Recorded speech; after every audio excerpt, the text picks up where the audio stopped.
Hello and welcome everyone on my channel Tutor Medico MCQ. So यहाँ पर आज हम बात करने वाले हैं लैब डायग्नोसिस ऑफ साल्मोनेला। जो इससे पहली वाली वीडियो थी उसमें हम लोग कंप्लीट कर चुके हैं morphology, biochemical reaction, antigenic structure and last one is pathogenesis of Salmonella. So ये सारे टॉपिक हम लोग कवर कर चुके हैं। अगर आपने वो वाली वीडियो नहीं देखी तो आप एक बार उसे जाकर देख लीजिए। तो इस वीडियो में हम लोग बात करते हैं lab diagnosis of Salmonella. So start करते हैं आज की स्लाइड। सो फर्स्ट वन यहाँ पे लाइन दी गई है, laboratory diagnosis of salmonella is done mainly 4 step. जो आपका साल्मोनेला होता है उसकी जो लैब डायग्नोसिस की जाती है उसको मेनली हम 4 स्टेप्स में पूरा करते हैं। फर्स्ट वन क्या करेंगे, isolation of bacilli, second one demonstration of antibodies, third one demonstration of circulating antigen and fourth one is other laboratory test. So इसको हम क्लिनिकली कोरिलेट करते हुए चलते हैं। मान लीजिए कोई भी डॉक्टर है, डॉक्टर के पास कोई भी पेशेंट आया, उसने उसका सस्पेक्ट लगा डॉक्टर को कि ये साल्मोनेला का इन्फेक्शन हो सकता है मे बी, ठीक है, और या फिर उसे लगा कि मे बी इसे टाइफॉइड हो सकता है। तो उसने क्या किया, आपकी लेबोरेटरी में उसे टेस्ट कराने के लिए भेज दिया, ठीक है। अभी लेबोरेटरी में टेस्ट कराने के लिए आपका पेशेंट आपके पास आएगा, पेशेंट आपके पास है, तो पेशेंट आएगा तो उसमें आपको क्या डिटेक्ट करना है, साल्मोनेला। सो आपको सैंपल कौन सा लेना है वो किस में पढ़ेंगे हम लोग, आइसोलेशन ऑफ बेसिलाई। पेशेंट आपके पास आया, आपको कौन सा सैंपल कलेक्ट करना है, पेशेंट से ब्लड का करना है, फीसिस का करना है, यूरिन का करना है और अदर सैंपल। सो आप कौन सा कलेक्ट करेंगे ये आपको पढ़ना होता है, आइसोलेशन ऑफ बेसिलाई। यानी कि हम जो पेशेंट है उसकी बॉडी से बेसिलाई को कैसे आइसोलेट कर रहे हैं, यानी अलग कर रहे हैं, ठीक है। आइसोलेशन ऑफ बेसिलाई में हम लोग पढ़ेंगे। Second one demonstration of antibodies. उसके बाद आपने मान लीजिए ब्लड ले लिया, सो ब्लड में क्या करेंगे आप लोग, सीरम में एंटीबॉडी डिटेक्ट करेंगे, किसकी, साल्मोनेला की। क्योंकि अगर इन्फेक्शन होगा तो पेशेंट की बॉडी में रिस्पॉन्स होगा, ह्यूमरल रिस्पॉन्स होता है, सेलुलर रिस्पॉन्स होता है। सो रिस्पॉन्स में एंटीबॉडी प्रोड्यूस होंगी, वो उसके सीरम में प्रेजेंट रहेंगे। तो आप क्या करेंगे, डायग्नोसिस के लिए एंटीबॉडी चेक करेंगे उसके सीरम में, demonstration of antibodies. Third one demonstration of circulating antigen. So may be उसमें एंटीबॉडीज हो सकती हैं, और अगर करंट इन्फेक्शन है यानी रैपिड इन्फेक्शन है, इसका मतलब 1-2 दिन अगर पहले इन्फेक्शन हुआ, इन्फेक्ट हुआ है आपका पेशेंट, तो उसमें क्या होगा, एंटीजन प्रेजेंट रहेगा, इतनी जल्दी एंटीबॉडी का फॉर्मेशन नहीं होता। ये generally after 1 week of infection antibody production होता है। तो उसमें क्या करेंगे आप, डेमोस्ट्रेशन ऑफ सर्कुलेटिंग एंटीजन, आप उसके ब्लड में एंटीजन को चेक करेंगे, okay. And other laboratory test, इसमें आपका आएगा बायोकेमिकल टेस्ट जो कन्फर्मेशन के लिए यूज किए जाते हैं आपके, एंड डाई जो टेस्ट होता है यूरिन के लिए, उसके बारे में हम फर्दर डिस्कस करेंगे इसी वीडियो में। तो देखते हैं अगली slide. First one isolation of bacilli. अभी पेशेंट आपके पास आया तो आपको बेसिलाई उसकी बॉडी से सैंपल कैसे कलेक्ट करना है, okay. Isolation of bacilli is done from blood, faeces, urine, aspirated duodenal fluid etcetera. तो कहाँ से आप बेसिलाई को आइसोलेट कर सकते हैं, यानी अलग कर सकते हैं पेशेंट की बॉडी से। सैंपल कहाँ से ले सकते हैं आप लोग, first one blood, and second one है faeces, blood, faeces, urine, okay. And fourth one है एस्पिरेटेड ड्यूडेनल फ्लूइड। सो ये एस्पिरेटेड ड्यूडेनल फ्लूइड क्या होता है, अब ड्यूडेनम क्या है यहाँ पे, ये वाला वर्ड देखिए आप लोग, ड्यूडेनम क्या होता है, स्मॉल इंटेस्टाइन का पार्ट है ड्यूडेनम। 3 पार्ट्स होते हैं mainly, duodenum, jejunum and ileum, okay. ये आपकी small intestine, duodenum, jejunum and ileum. तो ड्यूडेनल फ्लूइड का मतलब, एस्पिरेट का मतलब होता है निकालना, ओके। सो आप क्या कर सकते हैं, पेशेंट का जो ड्यूडेनम होती है, स्मॉल इंटेस्टाइन का पार्ट है, तो वहाँ से फ्लूइड ले सकते हैं, क्योंकि जो आपका बेसिलाई होता है वो आपके इंटेस्टाइन में इफेक्ट करता है मेनली। सो आप वहाँ से एस्पिरेटेड फ्लूइड ले सकते हैं पेशेंट का। एंड फर्स्ट वन है blood, faeces, urine, and fourth one is aspirated duodenal fluid. So इन जगहों से हम लोग क्या करेंगे, बेसिलाई को सेपरेट करेंगे पेशेंट की बॉडी से, okay. Second one selection of specimen depends upon duration of illness. तो जो आप स्पेसिमेन को कलेक्ट कर रहे हैं तो उसका सिलेक्शन कैसे किया जाता है, उसका अकॉर्डिंग उसका जो सिलेक्शन किया जाता है वो क्या किसके अकॉर्डिंग किया जाता है, टाइम के। इसका मतलब कि जो पेशेंट है आपका उसको इन्फेक्ट हुए कितना टाइम हो गया है, उसके अकॉर्डिंग आपके सैंपल का सिलेक्शन किया जाता है, ओके। सिर्फ ब्लड ही नहीं लेना होता है। तो यहाँ पे मैंने बुक से यहाँ पे लगाया था ये वाला डायग्राम, देखिए आप, duration of disease, specimen examination and percentage of positivity. So यहाँ पर पहला देख लेते हैं first week. So first week का मतलब है, मान लीजिए आपकी कोई पेशेंट आया आपके पास, उसको इन्फेक्ट हुए सिर्फ 1 हफ्ता हुआ है, ओके। फर्स्ट वीक चल रहा है, उसको इन्फेक्शन हुए, तो उस टाइम पे क्या हुआ, उसका ब्लड कल्चर 90% पॉजिटिव आएगा। क्यों, क्योंकि इससे पहले हम पैथोजेनेसिस ऑफ साल्मोनेला में पढ़ चुके हैं कि जो आपका सबसे पहले साल्मोनेला एंटर करेगा कंटामिनेटेड फूड और वाटर के, तो उसके बाद वो इंटेस्टाइन में एंटर करेगा एंड फर्दर वो ब्लड में एंटर करेगा। सो ये जो टाइमिंग होती है ब्लड में एंटर करने की, उसे कितनी होती है, वो 1 वीक की टाइमिंग होती है, ठीक है। सो उस 1 वीक के अंडर में वो ब्लड कल्चर पॉजिटिव देगा, 90% पॉजिटिविटी के चांस रहते हैं, ओके। सेकेंड वीक, अभी आपका कंटामिनेटेड फूड एंड वाटर से आपका स्पेसिमेन आया, आपके इंटेस्टाइन में एंटर किया, उसके बाद आपके सर्कुलेशन में रहा 1 हफ्ता। उसके बाद क्या करेगा, मैंने बताया था आप लोगों को कि इंटरनल ऑर्गन्स में एंटर करता है वो, mainly liver, spleen, gallbladder, okay. So अभी आपके ब्लड से वो कहाँ चला गया, इंटरनल ऑर्गन्स में। अब इंटरनल ऑर्गन्स में भी कहाँ वो मेनली ग्रो करता है, मैंने बताया था गॉल ब्लैडर में।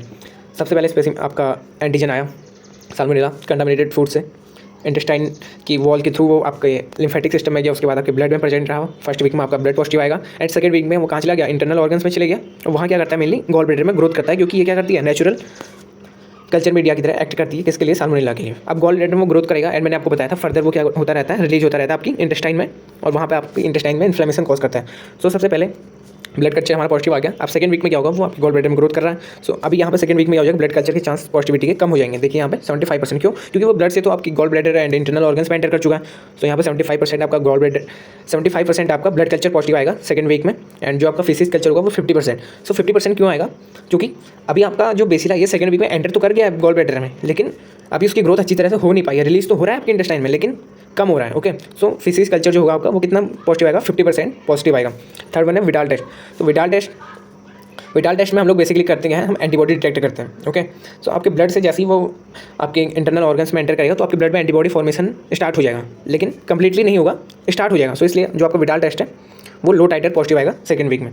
लेकिन थर्ड वीक में क्या होता है, जो आपके क्योंकि बेसलाई तो आपके इंटरनल ऑर्गन में चला गया, तो एंटीबॉडी प्रोडक्शन कंप्लीट हो जाता है आपकी बॉडी में।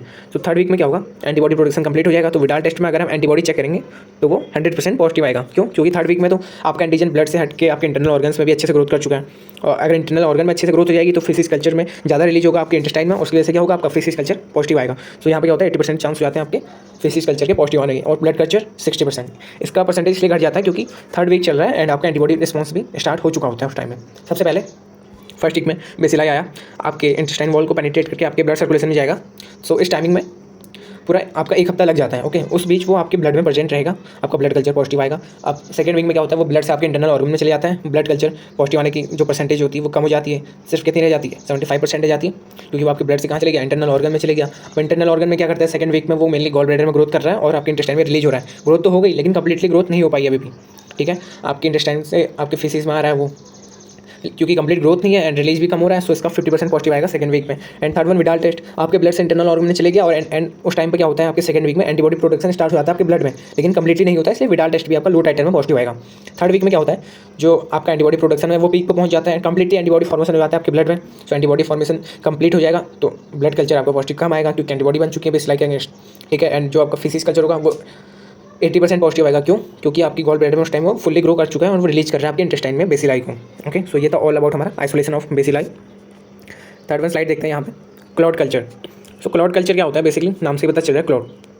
इसमें करते क्या है कि जो आपका आपने किसी पेशेंट का ब्लड लिया और वो क्लॉट हो गया, ठीक है, आपने किसी पेशेंट का ब्लड लिया वो क्लॉट हो चुका है। इसमें करते हैं ग्लास रॉड से क्लॉट को आपका ब्रेक डाउन करेंगे क्लॉट को। ठीक है, उसके बाद क्या करते हैं, स्ट्रेप्टोकाइनेज। ये देख लीजिए आप, स्ट्रेप्टोकाइनेज क्या होता है, एक एंजाइम होता है जो क्या करता है कि क्लॉट को ब्रेक डाउन करने का काम करता है। तो उसके बाद उसमें क्या करेंगे, हम क्लॉट को तोड़ने के बाद स्ट्रेप्टोकाइनेज उसमें ऐड कर देंगे। ठीक है, अब स्ट्रेप्टोकाइनेज ऐड करेंगे तो वो क्या करेगा कि क्लॉट को पूरा ब्रेक डाउन कर देगा, और जो हमारा रिमेनिंग फ्लूइड होगा, सीरम ही कहेंगे हम उसे क्योंकि वो ब्लड का ही पार्ट है, और क्लॉट उसमें से स्ट्रेप्टोकाइनेज एंजाइम ने डाइजेस्ट कर लिया। सो जो रिमेनिंग फ्लूइड होगा उसको हम कल्चर के लिए यूज करेंगे। सो ये आपका क्लॉट कल्चर क्या करते हैं बेसिकली, जो आपका एक ट्यूब है, पेशेंट का ब्लड लिया आपने प्लेन ट्यूब में, क्लॉट हो गया, उसके बाद आपने सीरम सेपरेट करके उस क्लॉट को ब्रेक डाउन कर दिया और उसमें स्ट्रेप्टोकाइनेज ऐड कर दिया। स्ट्रेप्टोकाइनेज बेसिकली एक एंजाइम होता है जो क्लॉट को ब्रेक डाउन करके डाइजेस्ट कर देता है। स्ट्रेप्टोकाइनेज ने क्या किया, क्लॉट को डाइजेस्ट कर लिया और थोड़ा उसका जो रिमेनिंग पार्ट होता है उसको फिर हम किसके लिए यूज कर रहे हैं, कल्चर के लिए। ओके, सो यही होता है आपका क्लॉट कल्चर। तो ये इसलिए किया जाता है क्योंकि क्लॉट कल्चर में क्या होता है कि लो टाइटर अगर साल्मोनेला प्रेजेंट रहेगा, यानी कि बहुत कम अमाउंट में भी अगर आपका साल्मोनेला प्रेजेंट है आपकी सर्कुलेशन में, सो उससे क्लॉट कल्चर से डिटेक्ट हो जाता है। ओके, एंड अगला पॉइंट है यहाँ पे, other specimen for culture are also use. तो जो आपका कल्चर होता है उसके लिए आपके अदर स्पेसिमेंस भी यूज किए जाते हैं, जैसे CSF, sputum and autopsy. Okay, तो नेक्स्ट वन स्लाइड देख लेते हैं हम। नेक्स्ट वन स्लाइड है हमारी क्लॉट कल्चर के बाद demonstration of antibodies. Isolation of bacilli हो गया। ओके, एंड सेकंड वन है हमारा डेमोस्ट्रेशन ऑफ एंटीबॉडीज़। तो मैंने आपको बेसिकली बताया था विडाल टेस्ट में हम क्या करते हैं, एंटीबॉडीज़ डिटेक्ट कर रहे हैं। तो इसमें मेनली क्या करते हैं हम, H antigen and O antigen के अगेंस्ट एंटीबॉडी डिटेक्ट करते हैं, किसमें, आपके सीरम में। जब हमने पैथोजेनेसिस पढ़ा था और एंटीजेनिक स्ट्रक्चर पढ़ा था तो वहाँ पर हमने एंटीजन पढ़े थे। H एंटीजन होता है, O एंटीजन होता है एंड VI एंटीजन होता है, किसमें, साल्मोनेला में। ठीक है, सो हमने ये भी पढ़ा था कि जो H एंटीजन होता है वो हाईली इम्यूनोजेनिक होता है, यानी कि जो H एंटीजन होगा वो आपके फ्लैजिला पे पाया जाता है। ठीक है, सो ये इसके against antibody production rate higher होता है compare to O antigen. And जो VI एंटीजन होता है वो आपके इनर सरफेस पर प्रेजेंट रहता है, तो इसके अगेंस्ट एंटीबॉडी फॉर्मेशन का रेट डिक्रीज होता है other than H and O। Okay, so इसमें क्या करेंगे हम लोग, basically H and O antigen के अगेंस्ट एंटीबॉडी डिटेक्ट करते हैं सीरम में। हम लेटेक्स एंटीजन ऐड करेंगे एंड उसके ऊपर क्या करेंगे हम लोग, पेशेंट का सीरम ऐड करेंगे, और अगर एग्लूटिनेशन होता है तो वहाँ पे पॉजिटिविटी शो करेगा एंड नेगेटिव में एग्लूटिनेशन आपका नहीं होगा। ठीक है, सो बेसिकली इसमें क्या जाता है, 2 टाइप से होता है। मैं आपको इसकी पिक्चर दिखा देता हूँ, मैंने ऐड कर रखी है इसमें। एक तो होता है आपका slide method and second one है ट्यूब मेथड। तो जो ट्यूब मेथड होता है बेसिकली ये यूज किया जाता है लैब में, लेकिन जो ट्यूब मेथड होता है उसमें 2 टाइप्स की ट्यूब्स यूज की जाती हैं, ड्रेयर ट्यूब एंड फेलिक्स ट्यूब। तो ड्रेयर ट्यूब में क्या होता है कि H एंटीजन को ऐड किया जाता है और उसमें H एंटीजन का एग्लूटिनेशन होता है आपके सीरम के साथ, लेकिन जो फेलिक्स ट्यूब होती है उसमें ओ एंटीजन ऐड किया जाता है और जो आपका ओ एंटीजन होता है उसका एग्लूटिनेशन होता है एंटीबॉडी के साथ, ठीक है। तो ये वाली देख लीजिए आप, ये मान के चलिए इसमें हमने एच एंटीजन ऐड किया है, उसमें ओ किया है, तो इसे हम क्या बोलेंगे, ड्रेयर ट्यूब, एंड जो ओ वाली होगी आपकी इसको क्या बोलेंगे हम, Felix tube, okay. O H वाली को बोलते हैं mainly Dreyer tube and O वाली को बोलते हैं फेलिक्स ट्यूब, ओके। सो हमारी नेक्स्ट स्लाइड है यहाँ पे, ये देख लिया अदर सीरोलॉजिकल टेस्ट। सो इन सब टेस्ट के अलावा आपके अदर सीरोलॉजिकल टेस्ट कौन कौन से होते हैं, तो यहाँ मैंने लिखा है ELISA and CIEP, counter current immuno electrophoresis. तो ये आपका इतना इंपॉर्टेंट है नहीं, लेकिन फिर भी आप लोग अगर चाहें तो इसके बारे में पढ़ लेना, मैंने स्लाइड ऐड नहीं करी इसमें, ओके। नेक्स्ट वाली स्लाइड देखते हैं, डेमोस्ट्रेशन ऑफ सर्कुलेटिंग एंटीजन। हमने बेसिलाई को आइसोलेट कर लिया लैब में, ओके। उसके बाद हमने एंटीबॉडी डिटेक्ट कर ली उसके सीरम में, अब हम क्या करेंगे, एंटीजन को डिटेक्ट करेंगे, ठीक है। सो एंटीजन को बेसिकली क्या करते हैं, कोएग्लूटिनेशन के थ्रू डिटेक्ट करते हैं, ओके। तो antigen can be detected by coagglutination reaction. Staphylococcus contains protein A which is added with Salmonella antibody, it has the property to bind with the FC portion of antibody. इसमें basically करते हैं जो staphylococcus होता है उसके पास एक protein होती है, protein A. So protein A की प्रॉपर्टी क्या होती है, वो आपका जो एंटीजन होता है उसके FC पोर्शन से बाइंड हो जाती है। सो ये आपका एंटीबॉडी है, ओके। सो ये आपका हो जाएगा FC पोर्शन एंड ये आपका हो जाएगा FB, okay. Fab fragment antigen binding site है, ये आपकी FC फ्रेगमेंट क्रिस्टलाइजेशन पोर्शन है ये वाला, ओके। एंड ये वाली फैब पोर्शन है। सो जो स्टेफाइलोकोकस ऑरियस का प्रोटीन ए होता है वो क्या करता है, आपके FC पोर्शन से बाइंड हो जाता है। सो कुछ इस तरह से स्ट्रक्चर बनेगा। आप लोग ये वाला स्ट्रक्चर देखिए, ये वाली एंटीबॉडी की FC साइट और ये वाली एंटीबॉडी की FC साइट प्रोटीन ए से बाइंड हो के, उसके बाद क्या करते हैं हम लोग, इसमें भी प्रोटीन ए को ऐड करेंगे हम साल्मोनेला की एंटीबॉडी में। तो वो क्या करेगी, साल्मोनेला की एंटीबॉडी को इस टाइप से बाइंड कर देगी, ओके। यहाँ पे देख लीजिए, हम ये एंटीबॉडी है, ये भी एंटीबॉडी है और ये बाइंड हो के प्रोटीन ए से। उसके बाद क्या करते हैं हम लोग कि जो पेशेंट का ब्लड होगा उसको ऐड करेंगे किसमें, इस सॉल्यूशन में। अब इसमें होता क्या है कि जब हम पेशेंट का ब्लड ऐड करेंगे उसमें अगर एंटीजन होगा तो ये वाली इस वाला एंटीबॉडी से बाइंड हो जाएगा इस टाइप से। यहाँ पे स्ट्रक्चर ये वाला देख लीजिए, क्लियर हो जाएगा आपको। Protein A antibody FC portion से बाइंड है और फैब पोर्शन से क्या होगा, साल्मोनेला का एंटीजन बाइंड होगा, और इसी प्रोसेस को क्या बोलते हैं, coagglutination, okay. And next slide देखते हैं हम लोग, other laboratory test. So other laboratory test में क्या क्या आ जाएगा आपका, कंफर्मेटरी टेस्ट आ जाएगा, बायोकेमिकल रिएक्शन जिसमें कैटालिस पॉजिटिव होता है, MR पॉजिटिव होता है, methylate positive, and third one is nitrate deduction, and second one यहाँ पे क्या है, डाइएजो टेस्ट फॉर यूरिन के लिए किया जाता है यहाँ पे डाइएजो टेस्ट, ओके। और टोटल ल्यूकोसाइट काउंट, तो टोटल ल्यूकोसाइट काउंट जब आप लोग करेंगे तो उसमें क्या दिखेगा आपको, ल्यूकोपीनिया।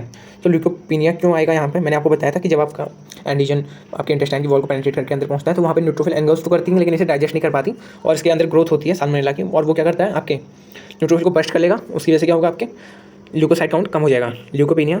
अब आपकी न्यूट्रोफिल का काउंट तो कम हो गया, लेकिन उस रिस्पॉन्स में क्या होगा, आपकी लिम्फोसाइट इंक्रीज होंगी क्योंकि न्यूट्रोफिल डाइजेस्ट कर नहीं पा रही है और इन्फेक्शन करंटली बढ़ रहा है, ओके। रैपिडली बढ़ेगा इन्फेक्शन तो क्या होगा, लिम्फोसाइट इंक्रीज होंगी, इसे लिम्फोसाइटोसिस कहेंगे, ओके। सो ये था हमारा all about lab diagnosis of Salmonella. So thanks for watching.